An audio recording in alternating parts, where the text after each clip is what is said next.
ഇതിപ്പോ ഞങ്ങൾക്ക് കൺഫ്യൂഷനായി. ഇങ്ങനെ ഒരു ബ്രാൻഡ് ഉണ്ട്, ഇങ്ങനെ ഒരു ബ്രാൻഡ് ഉണ്ട്, പിന്നെ അവിടെ വേറൊരു ബ്രാൻഡ് ഉണ്ട്. ഇതിപ്പോ ഏതാന്ന് നോക്കിയിട്ട് ഒന്നിലും കാണുന്നില്ല. താഴെ നോക്കിയപ്പോ വേറെ, അത് ഭയങ്കര വലിയൊരു ബാറ്. പക്ഷെ അതിന്റെ വില നോക്കിയപ്പോ 24-25 ദിറം. ഇനി കണ്ണടച്ചൊരെണ്ണം വാങ്ങാന്നുള്ളത് മാത്രമേ ഉള്ളൂ. യെസ് ഗൈസ്, ദുബായിൽ വന്നിട്ട് ഈ ദുബായ് കുനാഫ ചോക്ലേറ്റ് കഴിക്കണം ഭയങ്കര ആഗ്രഹമായിരുന്നു. ആൻഡ് ഞങ്ങളുടെ തൊട്ട് താഴെയുള്ള മാട്ടിൽ വന്നപ്പോൾ ഇതാണ് അവസ്ഥ. ആൻഡ് ഞങ്ങളൊരു പുള്ളീനോട് ചോദിച്ചപ്പോൾ പുള്ളി പറഞ്ഞു അത് ദുബായ് മാളിലത്തെയാണ് ഒറിജിനൽ. അതിൻ്റെ ഇടയിൽ ഇതേ നമ്മുടെ നെക്സ്റ്റ് സാധനങ്ങൾ കണ്ടു.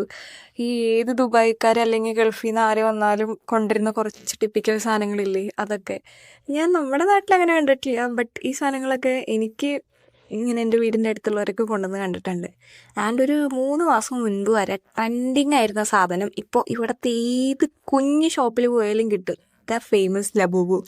കെ പോപ്പ് വേണോ, പോപ്പ് മാർട്ട് വേണോ, എന്ത് സാധനം വേണമെങ്കിലും അവരടിച്ചു തരുന്നുണ്ട് ഇപ്പോൾ.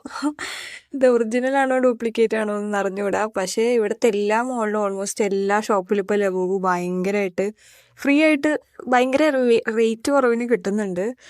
സോ അങ്ങനെ പിന്നെ ഞങ്ങൾ ഫൈനലി അവിടെ നിന്നും വാങ്ങിച്ചില്ല. ഇതിൻ്റെ ഇടയിൽ ഒരാൾ ഞങ്ങളോട് പറഞ്ഞു ദുബായ് ചോക്ലേറ്റിൻ്റെയാണ് ഈ കുനാഫ ചോക്ലേറ്റ് വാങ്ങിക്കണ്ടേന്ന്.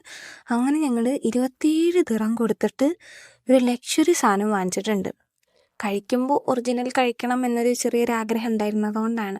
27 ദിറക്ക് നിങ്ങൾ അങ്ങ് കാൽക്കുലേറ്റ് ചെയ്താൽ മതി.